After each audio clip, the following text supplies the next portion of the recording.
Welcome to వార్తా 9 news. ముందుగా headlines చూద్దాం.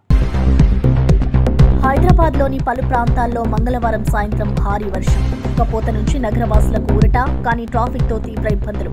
కోటి, ఖైరతాబాద్, లక్డీకపుల్ ప్రాంతాల్లో కుండపోత వాన. రోడ్లపై భారీగా నిలిచిన నీరు, గుంటల పాటు స్తంభించిన వాహనాలు.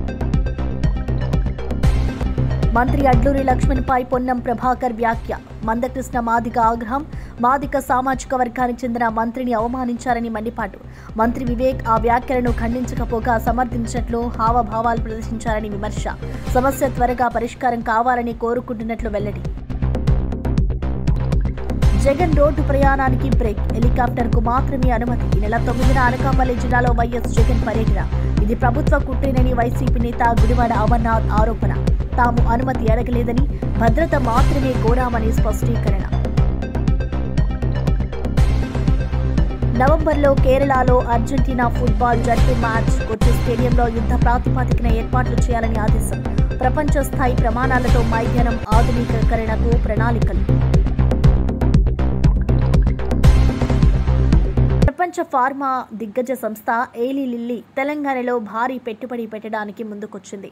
కాంట్రాక్ట్ మ్యానుఫ్యాక్చరింగ్ కార్యకలాపాల విస్తరణ కోసం 9,000 కోట్ల పెట్టుబడి చేరున్నట్టు సంస్థ ప్రతినిధులు ముఖ్యమంత్రి రేవంత్ రెడ్డితో భేటీలో ప్రకటించారు. ఇంటిగ్రేటెడ్ కమాండ్ కంట్రోల్ సెంటర్లో Eli Lilly president Patrick Johnson, India president Winselow Tucker, పరిశ్రమల శాఖ మంత్రి శ్రీధర్ బాబు తదితరులు సమావేశమయ్యారు. తెలంగాణను ఫార్మా హబ్గా తీర్చిదిద్దడంలో ఇది మరో మైలురాయిగా నిలుస్తుందని సీఎం పేర్కొన్నారు. హైదరాబాద్ నుంచి దేశవ్యాప్తంగా కార్యకలాపాలు విస్తరించే దిశగా కంపెనీ కీలక ప్రణాళికలు రూపొందించిందని తెలిపారు. కాంట్రాక్ట్ మ్యానుఫ్యాక్చరింగ్ ద్వారా వేలాది ఉద్యోగాలు సృష్టి అవుతాయని మంత్రి శ్రీధర్ బాబు అన్నారు. 150 ఏళ్ల ప్రాచీనత కలిగిన American company Eli lily pharma రంగంలో తెలంగాణకు గ్లోబల్ గుర్తింపు తీసుకొస్తుందని సీఎం రేవంత్ అభిప్రాయపడ్డారు.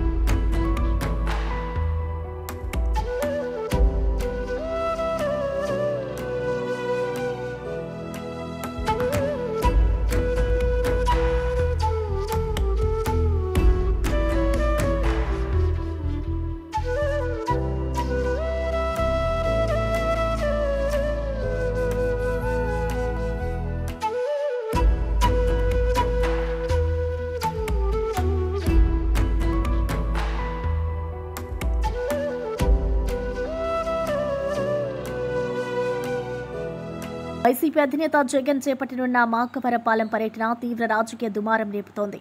ఈ నెల 9వ తేదీన విశాఖపట్నం నుంచి నర్సీపట్నం సమీపంలోని మాకవరపాలెం వద్ద మెడికల్ కాలేజీని సందర్శించేందుకు జగన్ రోడ్డు మార్గంలో వెళ్లేందుకు సిద్ధమవగా పోలీసులు ఆంక్షలు విధించడం వివాదానికి దారితీసింది. ఈ నిర్ణయం వెనుక ప్రభుత్వ కుట్ర దాగి ఉందని వైసీపీ తీవ్ర స్థాయిలో ఆరోపిస్తోంది. షెడ్యూల్ ప్రకారం జగన్ అక్టోబర్ 9న ఉదయం 10 గంటలకు విశాఖపట్నం విమానాశ్రయానికి చేరుకొని అక్కడి నుంచి సుమారు 60 కిలోమీటర్ల దూరంలో ఉన్న నర్సీపట్నం ప్రభుత్వ మెడికల్ కాలేజీకి రోడ్డు మార్గంలో ప్రయాణించాల్సి ఉంది.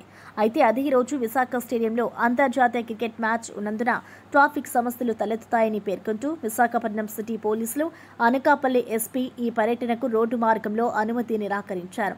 వర్షాకాలం కావడంతో ఏజెన్సీ ముఖద్వారమైన నర్సీపట్నానికి హెలికాప్టర్లో వెళ్లాలని సూచించారు. మేమే సెక్యూరిటీ వలయంగా మేమే నిలబడతాం. ఎందుకు వస్తుంది? లా అండ్ ఆర్డర్ ఇష్యూ వస్తుంది. గొడవ పెడితే లా అండ్ ఆర్డర్ ఇష్యూ వస్తుంది. గొడవకి ఎవడు వెళ్తున్నాడు? ఇప్పుడు సమస్య మీద వెళ్తున్నాం మేము. ఆయన ఏదో విశాఖపట్నంలో India south Africa women's cricket match ఉందా, మేము మ్యాచ్ ఆపుతామన్నాం. ఏమన్నా వాళ్ళు ఆడుకున్న వాళ్ళు ఆడుకుంటారు. వాళ్ళని ఏం అడ్డుతామని చెప్పలేదే, అటువైపు వెళ్తామని చెప్పలేదే. సమస్య మీద మాట్లాడతామని చెప్తున్నాం. సమస్యని ప్రజలకు చెప్పాలనేటువంటి ప్రయత్నం చేస్తున్నాం తప్ప వేరే ఆలోచన మాకేం లేదు. మాకు గొడవకు రాలేదు అసలు. మేము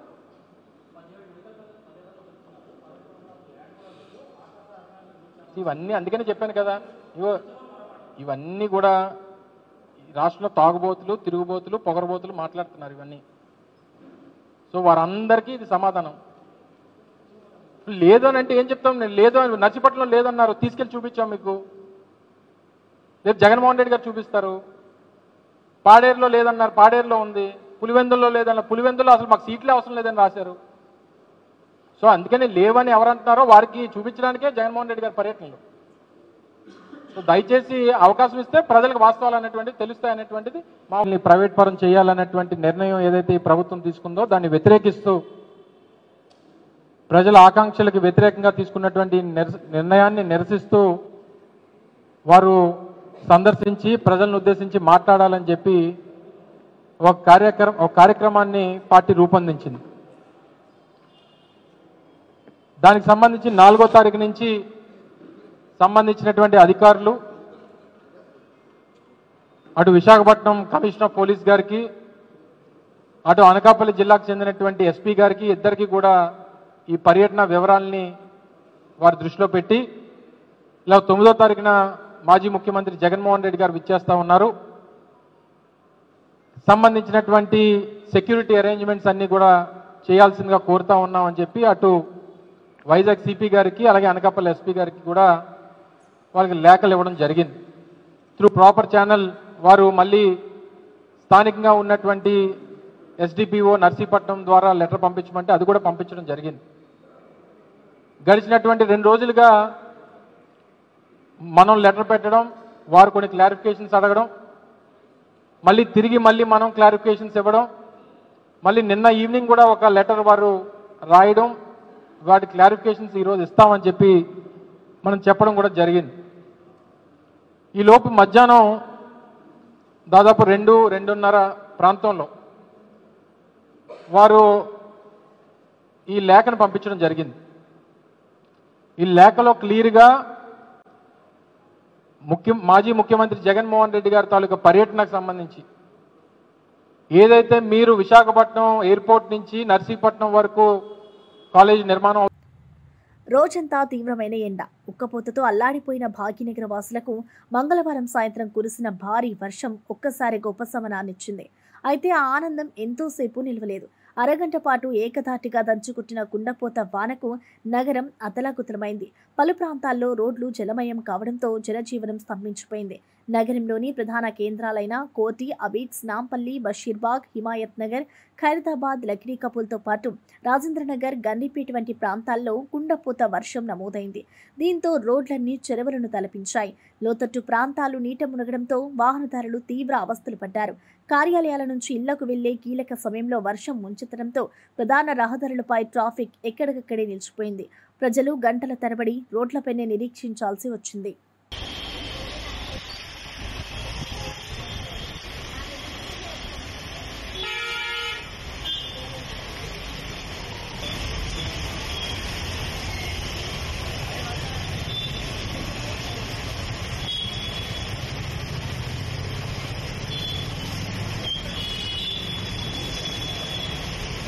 మంత్రి అడ్డూరి లక్ష్మణ్పై మరో మంత్రి పొన్నం ప్రభాకర్ చేసిన వ్యాఖ్యలపై ఎంఆర్పీఎస్ వ్యవస్థాపక అధ్యక్షుడు మందకృష్ణ మాదిగ తీవ్రంగా స్పందించారు.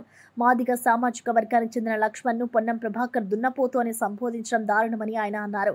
ఈ వ్యాఖ్యలను తోటి దళిత మంత్రి వివేక్ ఖండించకపోగా సమర్థించినట్లు హావభావాలు ప్రదర్శించడం సరికాదని ఆగ్రహం వ్యక్తం చేశారు. అడ్డూరి లక్ష్మణ్ మీద పొన్నం చేసిన వ్యాఖ్యలు ఏమాత్రం ఆమోదయోగ్యం కాదని, దళితులు, బలహీన వర్గాల మధ్య వివాదం పెరగడం మంచిది కాదని ఉద్దేశంతో తాను వెంటనే టీపీసీసీ చీఫ్ మహేష్ కుమార్ గౌడ్కు ఫోన్ చేశారని తెలిపారు. ఈ సమస్య త్వరగా పరిష్కారం కావాలని చూస్తున్నామని అన్నారు. పొన్నం ప్రభాకర్ క్షమాపణ చెప్పే వరకు సమస్య పరిష్కారం కాదని ఆయన స్పష్టం చేశారు. దళిత, గిరిజన, మైనార్టీ సంక్షేమ శాఖ మంత్రి అయిన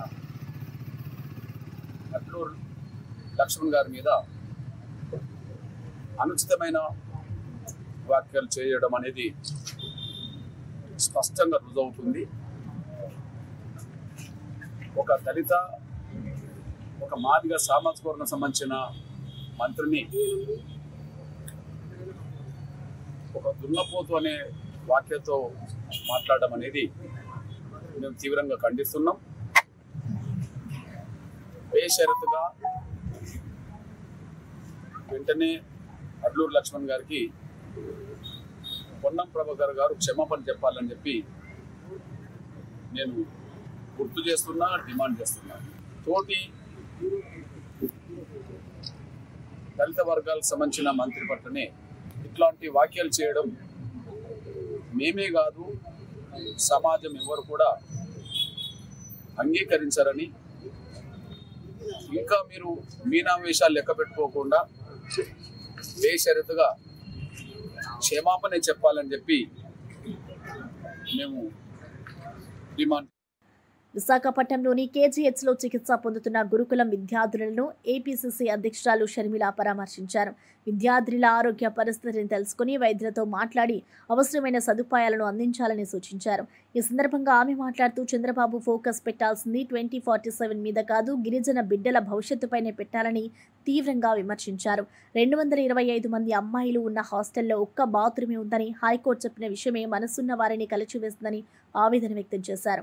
బాలికల భద్రత, ఆరోగ్యం, విద్యా సౌకర్యాలపై ప్రభుత్వం పూర్తిగా విఫలమైందని అన్నారు. రాష్ట్రంలోని గురుకుల విద్యార్థుల సమస్యలను కాంగ్రెస్ పార్టీ ప్రతిపాదనల రూపంలో కేంద్రానికి తీసుకెళ్తుందని హామీ ఇచ్చారు. ప్రతి పిల్లవాడి హక్కును కాపాడే పోరాటం కాంగ్రెస్ కొనసాగిస్తుందని షర్మిల స్పష్టం చేశారు. 2 ఏళ్ల తర్వాత ఈ బిడ్డలు పెద్దోళ్ళయ్యి ఏం ఆలోచిస్తారు? మేము ఒక జైల్లో ఉన్నాము, కనీసం బాత్రూంలో కూడా నీళ్లు లేవు, ఫుడ్ లేదు, కనీసం తాగడానికి కూడా మంచినీళ్లు లేవు అని ఈ బిడ్డలు అనుకునే పరిస్థితికి వస్తుంది. అందుకే చెప్తున్నాం, చంద్రబాబు గారు, కూటమి సర్కార్కి మీరు ఫోకస్ పెట్టాల్సింది 2047 మీద కాదు, ఇప్పుడు ఈ బిడ్డ భవిష్యత్తు గురించి ఆలోచన చేయండి. అందుకే కాంగ్రెస్ పార్టీ మీకు 2 సంవత్సరాలు టైం పెట్టుకొని మరి మీరు ఒక కార్యక్రమం చేపట్టాలని కాంగ్రెస్ పార్టీ డిమాండ్ చేస్తుంది. స్వర్ణాంధ్ర హాస్టల్స్ 2027 అంటే 2027 కల్లా మన రాష్ట్రంలో ఉన్న అన్ని ఎస్సీ, ఎస్టీ, బీసీ హాస్టళ్లను మొత్తము ఎన్నున్నాయో అన్నిటినీ మెరుగుపరచాల్సిన అవసరం ఉంది. ఒక హాస్టల్లే కాదు, ప్రభుత్వం నడుపుతున్న స్కూళ్ళు అయితేనేమి, కాలేజీలు అయితేనేమి, ఎస్సీ, ఎస్టీ, బీసీ, మైనారిటీ బిడ్డలకు నడుపుతున్నది ఏదైనా సరే మెరుగుపరచాల్సిన బాధ్యత ప్రభుత్వానికే ఉంది. ఇది వెంటనే ప్రభుత్వం చేపట్టాలని కాంగ్రెస్ పార్టీ డిమాండ్ చేస్తుంది. మీరు చేపట్టని క్రమంలో కాంగ్రెస్ పార్టీ కూడా త్వరలోనే ఒక క్యాంపెయిన్ కూడా టేకప్ చేయబోతున్నాం. కాంగ్రెస్ పార్టీకి సంబంధించి ప్రతి నాయకుడు, ప్రతి కార్యకర్త కూడా ప్రతి హాస్టల్ కు, ఎస్సీ, ఎస్టీ, బీసీ హాస్టల్ కైనా లేక గవర్నమెంట్ స్కూళ్లకు, కాలేజీలకైనా వెళ్లి అక్కడున్న పరిస్థితుల గురించి ఆరా తీసి అక్కడ ఒక సిగ్నేచర్ క్యాంపెయిన్ అంటే ఒక సంతకాల సేకరణ, అక్కడ వాస్తవాలు ఏమిటి, అక్కడ పరిస్థితులు ఏమిటి మెరుగుపరచాల్సిన అవసరం ఉందా లేదా అని అక్కడ పేరెంట్స్ తో అయినా బిడ్డలతో అయినా మాట్లాడి సిగ్నేచర్ క్యాంపెయిన్ ఒకటి చేపట్టాలని కాంగ్రెస్ పార్టీ నిర్ణయించింది. అంతేకాదు ఈ సిగ్నేచర్ క్యాంపెయిన్ తర్వాత సంబంధిత అధికారుల దగ్గరికి అది తీసుకువెళ్లడం జరుగుతుంది, యాక్షన్ డిమాండ్ చేయడం జరుగుతుంది. చేయని పక్షంలో పెద్ద ఎత్తున ఆందోళనలు కూడా కాంగ్రెస్ పార్టీ చేస్తుందని హెచ్చరిస్తున్నాం. మళ్ళీ చెప్తున్నాం, చంద్రబాబు గారికి, కూటమి సర్కార్ మీరు దృష్టి పెట్టాల్సిన విషయాలలో, అంశాలలో ఎస్సీ, ఎస్టీ, బీసీ హాస్టళ్లు లేదా గవర్నమెంట్ స్కూళ్లు, కాలేజీలకు సంబంధించిన బిడ్డలకు భవిష్యత్తుకు సంబంధించిన ఈ అంశము చాలా ముఖ్యమైనది. వెంటనే దీన్ని టేకప్ చేయాలని 2 సంవత్సరాలు టైం లైన్ పెట్టుకొని అన్ని హాస్టళ్లను మెరుగు చేయాలి. మళ్ళీ దానికి ఒక మానిటరింగ్ సిస్టమ్ కూడా పెట్టాలి. క్రమంగా కంటిన్యూస్ బేసిస్ మీద ఈ హాస్టల్ సరిగ్గా జరుగుతున్నాయా లేదా అని ఒక రిపోర్టును కూడా తయారు చేసేటట్టు ఆ కమిటీ కంటిన్యూస్ గా పనిచేయాలని కూడా డిమాండ్ చేస్తుంది Congress party. BRS working president KTR Sircilla జిల్లాలో పర్యటించారు. సిరిసిల్ల పట్టణంలోని శ్రీ లక్ష్మీ వెంకటేశ్వర స్వామి బ్రహ్మోత్సవాలలో ఆయన ఘనంగా పాల్గొన్నారు. ప్రత్యేక పూజలు నిర్వహించారు. భక్తులతో కలిసి పల్లకి ఊరేగింపులో నడిచి స్వామివారి ఆశీస్సులు పొందారు. ఈ సందర్భంగా స్వామివారి రథయాత్రను ప్రారంభించి ప్రాంతీయ భక్తుల ఉత్సాహం, ఆధ్యాత్మిక వాతావరణం పట్ల కేటీఆర్ సంతృప్తి వ్యక్తం చేశారు. దేవాలయాల అభివృద్ధి, సాంస్కృతిక సాంప్రదాయాల పరిరక్షణ కోసం బీఆర్ఎస్ ప్రభుత్వం ఎల్లప్పుడూ కృషి చేస్తుందని గుర్తు చేశారు. సిరిసిల్ల అభివృద్ధిలో ప్రజల సహకారం ముఖ్యమని, అన్ని రంగాల్లో సమగ్ర ప్రగతిని సాధించేందుకు కృషి కొనసాగిస్తామని తెలిపారు. కార్యక్రమంలో స్థానిక ప్రజాప్రతినిధులు, భక్తులు భారీగా పాల్గొన్నారు.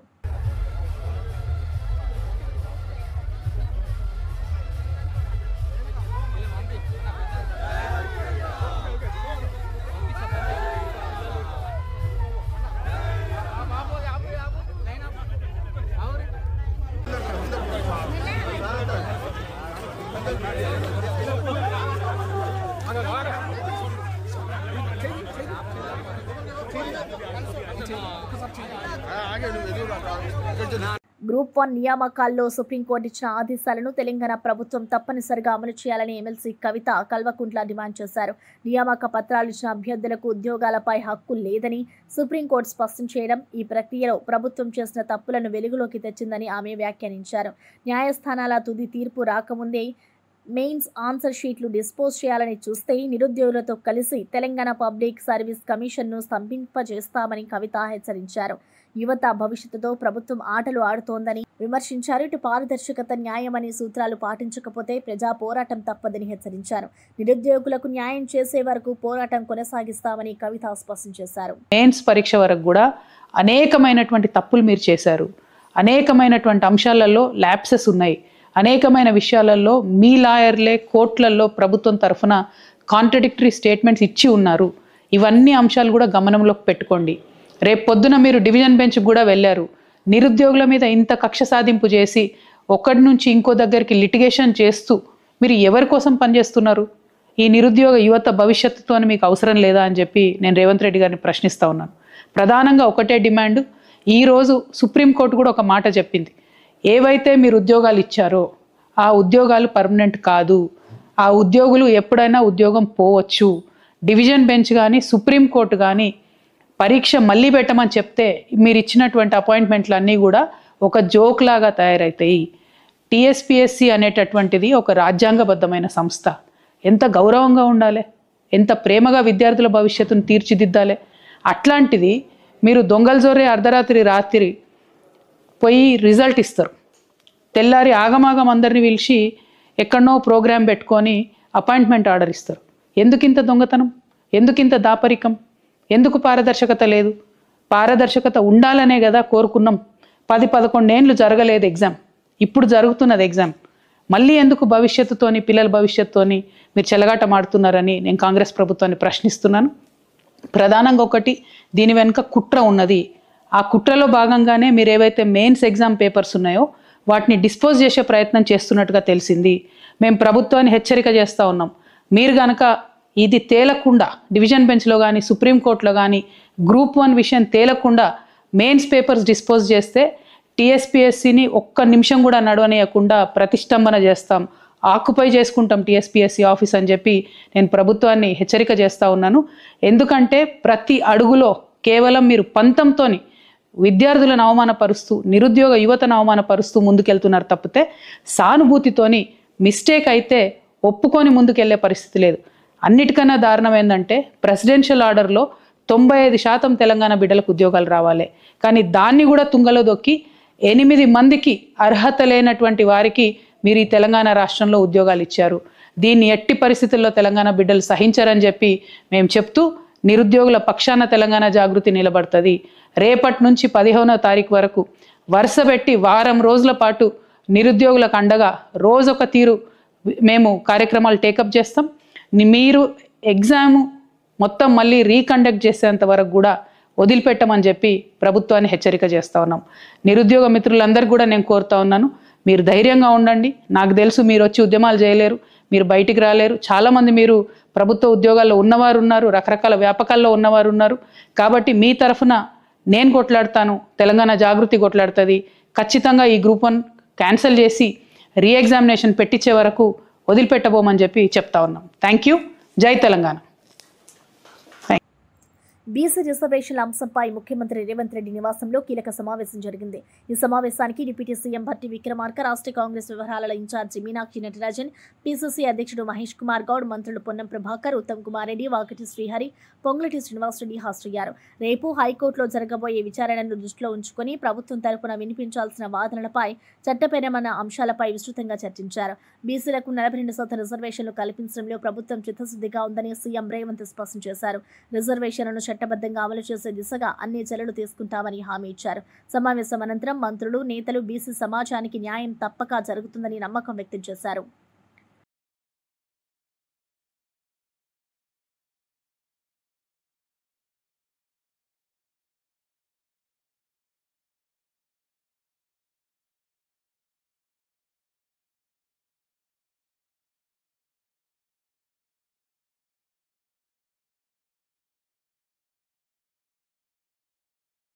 లిక్కర్ స్కామ్ గురించి వైసీపీ నాయకులు మాట్లాడుతుంటే దెయ్యాలు వేదాలు వల్లించినట్లుగా ఉందని మంత్రి కొల్లు రవీంద్ర వ్యంగ్యంగా వ్యాఖ్యానించారు. మద్యం మాఫియా చేసి రాష్ట్రాన్ని పూర్తిగా కొల్లగొట్టింది జగన్మోహన్ రెడ్డి అని ఆయన తీవ్రంగా విమర్శించారు. వైసీపీ పాలనలో మద్యం మాఫియా ఉధృతంగా సాగి ప్రజల ఆరోగ్యాన్ని, రాష్ట్ర ఆర్థిక వ్యవస్థను దెబ్బతీస్తుందని అన్నారు. ఇప్పుడు అదే వైసీపీ నాయకులు నీతులు బోధించడం హాస్యాస్పదమని వ్యాఖ్యానించారు. కల్తీ మద్యం కేసులో ఆరోపణలు ఎదుర్కొంటున్న టీడీపీ నేతలను సస్పెండ్ చేయడం ద్వారా తమ పార్టీ విలువలను కాపాడిందని స్పష్టం చేశారు.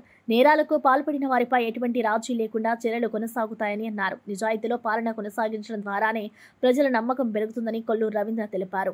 ఇవాళ మద్యం మాఫియా చేసి ఈ రాష్ట్రాన్ని కొల్లగొట్టుకుని ప్రజా ఆరోగ్యాన్ని దోచుకుని లక్షలాది మందిని పొట్టన పెట్టుకున్నటువంటి వ్యక్తి జగన్మోహన్ రెడ్డి.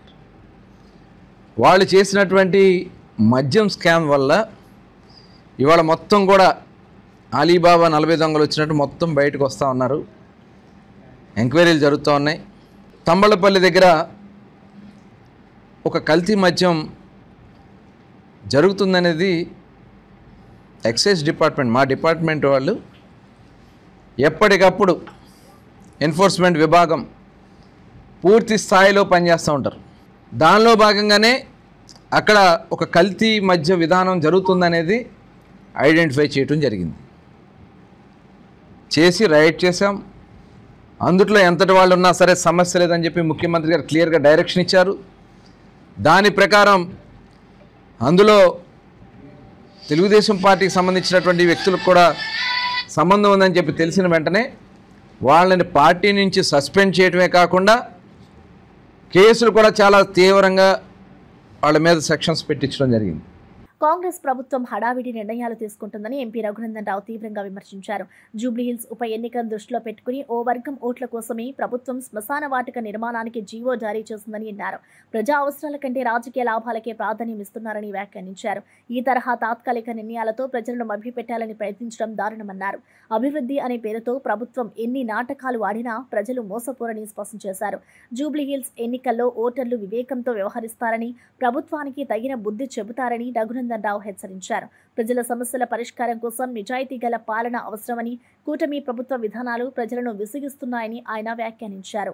నిర్మించుకోవాలని చెప్పేటువంటి ఆలోచన ఏదైతే రాష్ట్ర ప్రభుత్వం చేస్తా ఉందో ఇది పూర్తిగా ఒక వర్గం ఓట్లని, ఒక వర్గం ప్రజలని అపీజ్మెంట్ చేసి ఎన్నికల కోసం తీసుకొచ్చినటువంటి ఆర్డర్ గా మాత్రమే మేము భావిస్తా ఉన్నాం. దీనికి సంబంధించి రాష్ట్ర సర్వోన్నత న్యాయస్థానంలో కేసు నడుస్తా ఉంది. నాట్ టు ఇంటర్ఫియర్ అని, పీస్ఫుల్ గా ఎవరు ఎట్లా ఉన్నారో అట్లే ఉండాలని రాష్ట్ర సర్వోన్నత న్యాయస్థానం ఉత్తర్వులు ఇచ్చినట్లు ఇక్కడ ఉన్నటువంటి పక్కన ఉన్నటువంటి కాలనీల పెద్దలందరూ కూడా ఎలక్టెడ్ అసోసియేషన్ అధ్యక్షులు చెప్తా ఉన్నారు.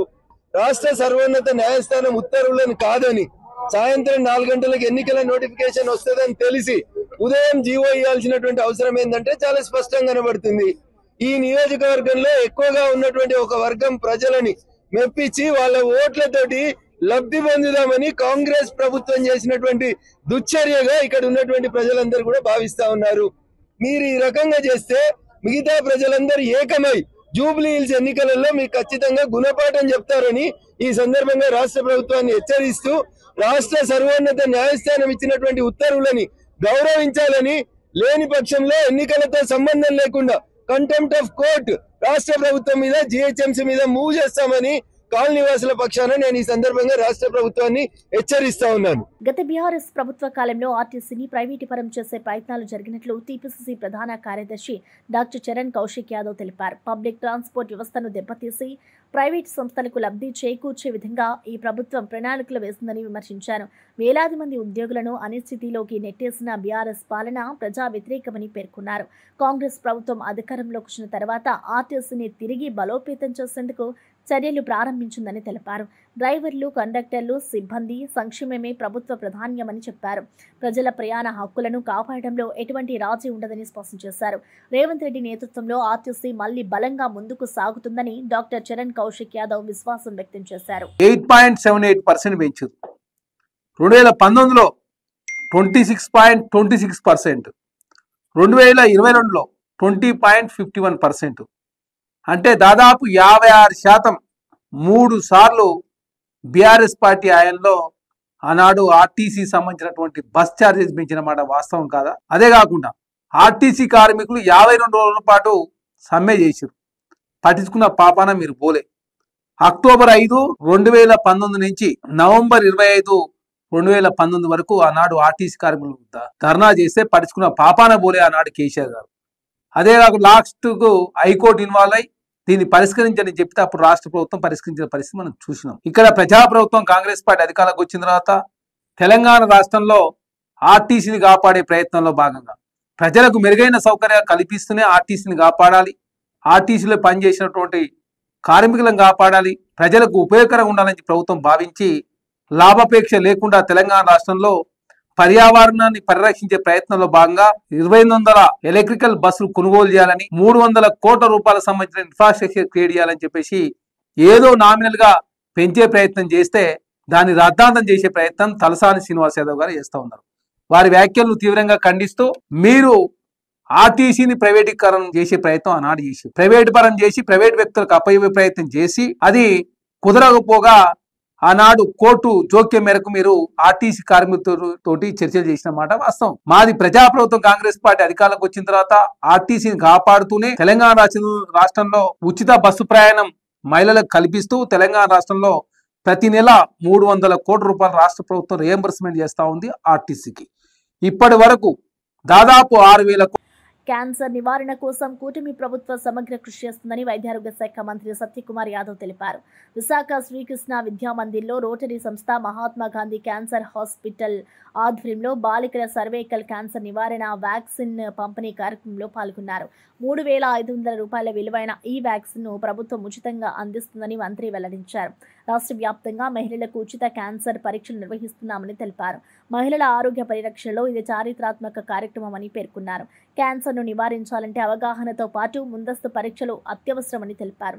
ప్రతి జిల్లా ఆసుపత్రిలో ప్రత్యేక స్క్రీనింగ్ కేంద్రాలు ఏర్పాటు చేస్తున్నామని తెలిపారు. మహిళల ఆరోగ్యం కాపాడడం ప్రభుత్వ ప్రధాన ధ్యేయమని మంత్రి సత్యకుమార్ యాదవ్ స్పష్టం చేశారు. క్యాన్సర్ బారిన పడకుండా తర్వాత ఆర్థికంగా ఏ కుటుంబం కూడా చితికిపోకుండా ఉండడం కోసం ముందస్తు జాగ్రత్తలు తీసుకోవడానికి ఇవాళ ఈ కార్యక్రమాన్ని తీస్తున్నాం. దీంట్లో ఏం చేస్తున్నాం, 9 నుంచి 14 సంవత్సరాల వయసున్న అమ్మాయిలకి ఒక వ్యాక్సినేషన్ ఇస్తున్నాం. అది దాదాపు ఒక్కొక్క వ్యాక్సిన్ 3,500 రూపాయలు అవుతుంది. దాన్ని ఉచితంగా ఇవాళ రోటరీ క్లబ్ అదేవిధంగా మహాత్మా గాంధీ క్యాన్సర్ ఇన్స్టిట్యూట్ వాళ్ళు ఇవ్వడానికి ముందుకు వచ్చారు. 3,500 క్యాన్సర్. దీనివల్ల భవిష్యత్తులో సర్వైకల్ క్యాన్సర్ బారిన ఏ బాలిక ఏ మహిళ పడకుండా జాగ్రత్తలు తీసుకునే ప్రయత్నం చేస్తున్నాం. ఫుట్బాల్ అభిమానులకు పండుగ లాంటి వార్త. ప్రపంచ ఫుట్బాల్ దిగ్గజ జట్లలో ఒకటైన అర్జెంటీనా నవంబర్లో కేరళలో మ్యాచ్ ఆడనుంది. ఈ నేపథ్యంలో కేరళ ప్రభుత్వం ఏర్పాట్లను ముమ్మరం చేసింది. ముఖ్యమంత్రి పినరయి విజయన్ మంగళవారం ఉన్నతాధికారులతో ఉన్నత స్థాయి సమీక్షా సమావేశం నిర్వహించి ఏర్పాట్లపై కీలక ఆదేశాలు జారీ చేశారు. కొచ్చిలోని జవహర్లాల్ నెహ్రూ అంతర్జాతీయ స్టేడియంలో ఈ మ్యాచ్ జరగనుండగా మైదానాన్ని ప్రపంచ స్థాయి ప్రమాణాలకు అనుగుణంగా సిద్ధం చేయాలని సీఎం స్పష్టం చేశారు. స్టేడియంలో అవసరమైన మరమ్మతులు, ఆధునికీకరణ పనులను యుద్ధ ప్రాతిపాదికన పూర్తి చేయాలని అధికారులను ఆదేశించారు. ఈ ప్రతిష్టాత్మక కార్యక్రమాన్ని విజయవంతం చేయడాన్ని అన్ని శాఖల మధ్య పూర్తి సమన్వయం అత్యంత కీలకమని ఆయన నొక్కి చెప్పారు.